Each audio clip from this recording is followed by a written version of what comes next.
the overwhelming majority of people do not agree with this flaunting of habitual wealth. Sometimes some things are just best left not known.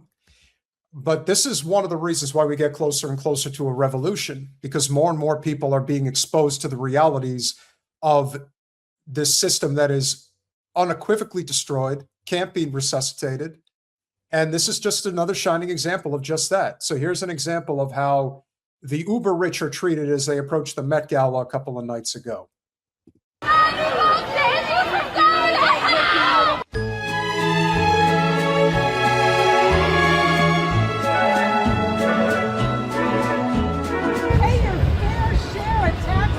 Motherfucking billionaire, fucking rich asshole bitches. All 5 of you bitches. Pay your fair share of taxes, you rich That is an ugly and Don't be afraid of people. That dress is hideous. We need health care, not another billionaire. I want to remind people that we used to live in a country not too long ago, within 2 generations, where the top marginal tax rate was 72%. Now, the effective tax rate, meaning the amount of taxes that were actually paid by the ultra rich, if you will, was somewhere in the neighborhood of about 30 to 35%. In reality, there are those who would even argue that that's too high. There are those that argue for a flat tax. Here's what we know for sure. The ultra-rich pay next to nothing in taxes. The entire code has been designed so that they don't have to pay anything. And unless you are actually investing in something, giving back to the community, and this is something we'll get into in a little while regarding commercial real estate. As you guys know, I'm involved in that line of work. The whole goal is to never give back. The whole goal is to cheat your way into riches as quickly and as efficiently as possible. And the Met Gala is a reflection of the type of people that want to go to those events. Do you know how much it costs to attend the Met Gala? $100,000 minimum just to get in the door. So it's easy to understand why so many people are frustrated with the prospect of everything going on in this country, at home and abroad. And you have these completely disconnected, uber wealthy individuals walking the streets of Manhattan to a fancy get-together, and all the while knowing that so much of what they do perpetuates the inevitable decline of the American empire, period. Billionaire. We need health care, not another billionaire. You took your health care. You took it away. Somebody gets in your way, police has to protect you. The rich. The rich. Barbecue and eat the rich. The rich. Barbecue and eat the rich. The rich. Barbecue and eat the rich. You know, even if I could afford to go to an event like the Met Gala, I really don't understand what type of people would feel compelled to want to go to such a egregiously gauche event. But so much of that class, so much of the uber rich class, especially in New York, but it attracts people from all over the world. They very much are enamored with the life. That's one of the things that ends up happening in so many instances, especially with our federally elected officials who are not rich, but they become wealthy, if not outright rich, because of the fact that they are A, enamored with the life, B, are in the life, and C, will do everything to protect that life.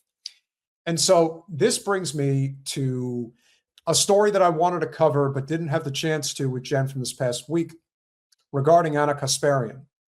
And she decided to respond to somebody who I personally think is one of the most obvious Mossad ops in all of politics, and that's Emily Austin.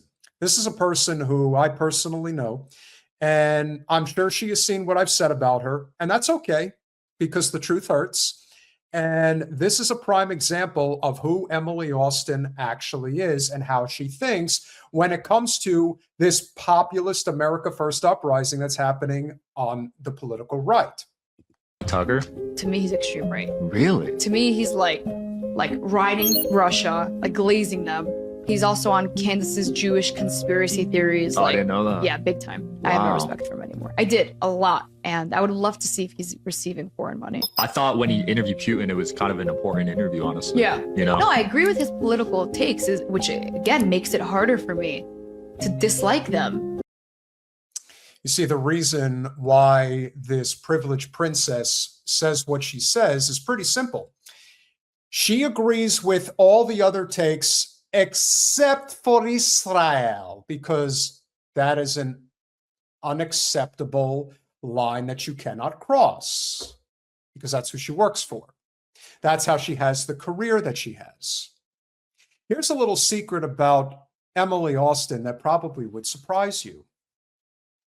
I am 20 years older than she is. I think that's amazing because personally, I think I look fairly decent for my age. I thought Emily was in her mid-30s when I met her. It turns out at the time, she was 21. Now, I'm not one to just judge people based on their exterior, but clearly her interior is so hollow that perhaps the aging process is being sped up on her part. Just a thought.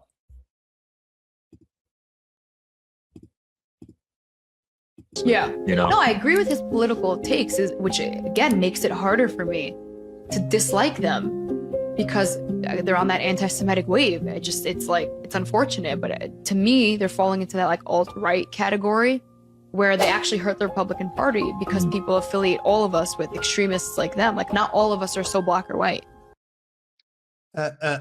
Well, she is definitely not somebody who I would break bread with. Again, at the time, I didn't know who she was, but I was actually pretty suspicious after I eventually figured out that something just really didn't make sense when you consider just for somebody so young and yet was having so much impactful influence, especially with RFK's presidential campaign. And then it really dawned on me that, yeah, she was his AIPAC handler, or just his Jewish handler, if you will, because there is no other explanation. A person like that does not have over 2 million followers on Instagram for somebody who clearly does not have a lot of talent, with all due respect. It really does speak to the level of influence and control that the Zio state truly has when they want to boost people through social media platforms. And Emily Austin is a prime example of that.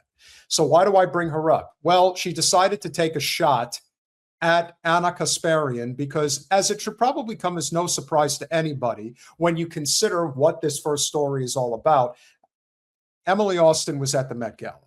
Should not come as any surprise. But she decided to take a shot at Anna, and here's what she had to say. Take a moment to just mention briefly one other thing.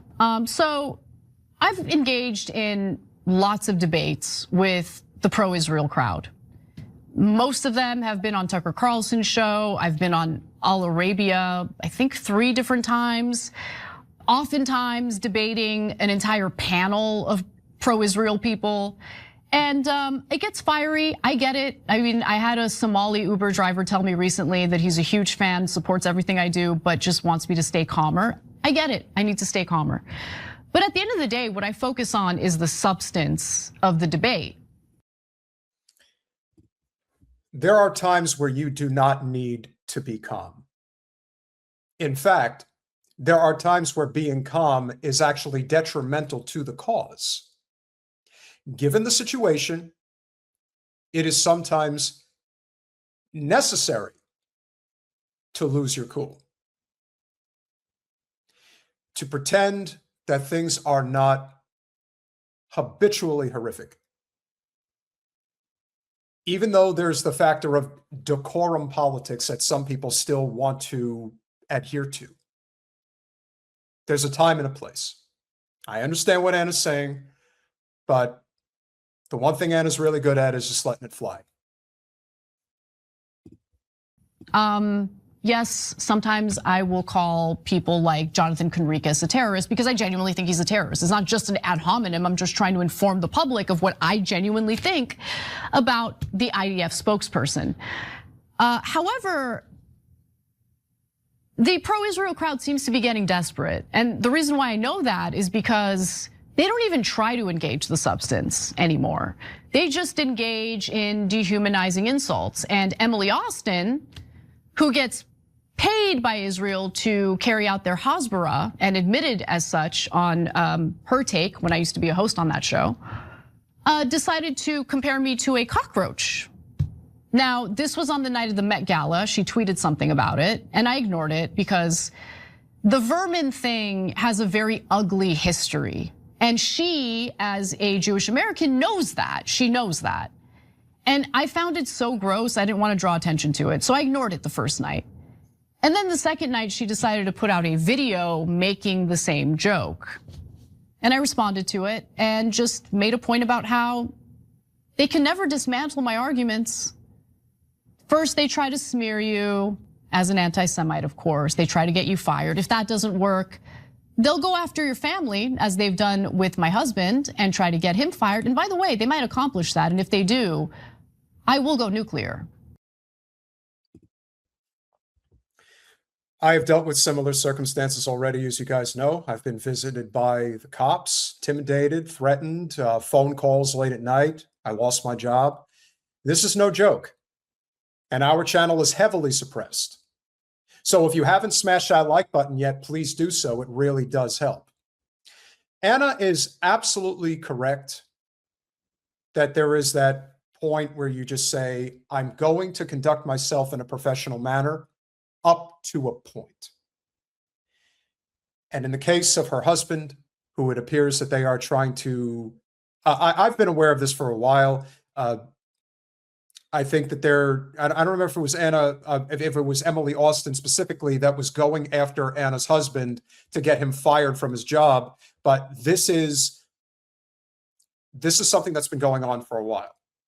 So it doesn't surprise me that this is a story that is still rearing its ugly head.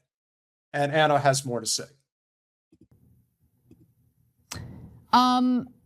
They'll do whatever it takes to censor you, destroy you. They'll never engage the substance of your argument.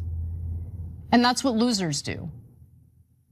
That's when they basically publicly acknowledge for the rest of the world, we are not on the winning side of this issue.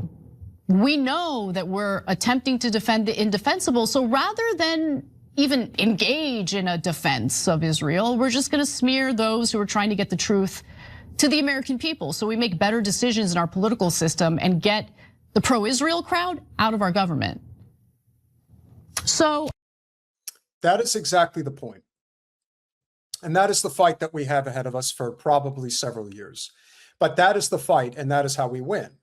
You know, we can show you various paths. We can show you various examples of what is going on a daily basis, the lies, the Hasbara that is repeated ad nauseum. All of that is relevant, obviously, to everything that we do here on Revolutionary Change. But make no mistake, the real fight is how we disassemble this relationship through various channels. Obviously, elected office does matter, but it is the collective organizing of the working class of the America First movement that will dismantle the Zio state from its infrastructural control over our country. And that is exactly where we are on the same page in terms of myself, Anna Kasparian, and many others.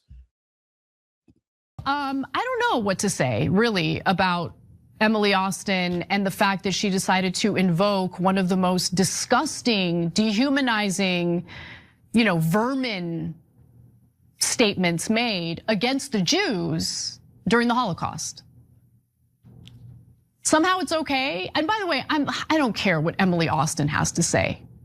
I'm unbothered by Emily Austin, but I just want to note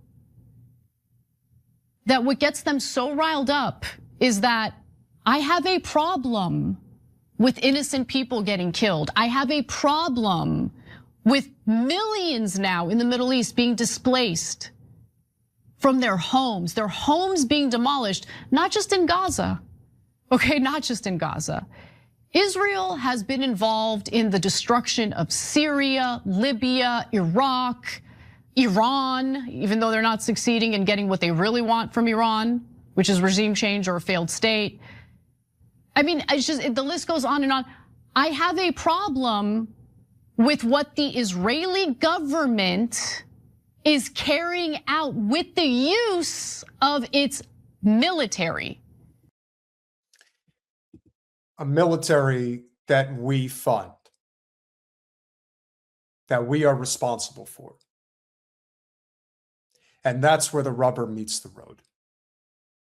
We can only do so much to halt their efforts abroad. But what we can do at home is cut off the head of the snake, which is their money supply. And that is what the America First movement truly is about. Taking back control of our country in terms of how our money is allocated. And right now, we have very little to no say whatsoever in how that is done. So we have to organize and fight back. I have a problem with the injustices that we've all seen streamed in 4K day in and day out for the last 2.5 years. And for that, for me having a problem with that, Emily Austin believes I'm a roach. You're on the losing side, baby girl, and you know it. You're not cute, you're not clever, you're not talented, and you're unable to defend the indefensible. So how about you just shut up? That would be a novel suggestion, and one that Emily Austin is not going to take. And like many others, they are paid very handsomely to spew this nonsense. We all know baby girl is fighting words. We know that. Us men should understand that when a woman calls another woman baby girl that she's mad at, trust me, it can end well. So what this fight is going to look like, it's going to look something like this. The continued exposure of these paid for cogs in the machine. And as some people have pointed out, Emily Austin, by most standards, would be considered an attractive woman. I'm not going to say that she isn't. But just because somebody is easy on the eyes doesn't mean that they aren't cold in the heart.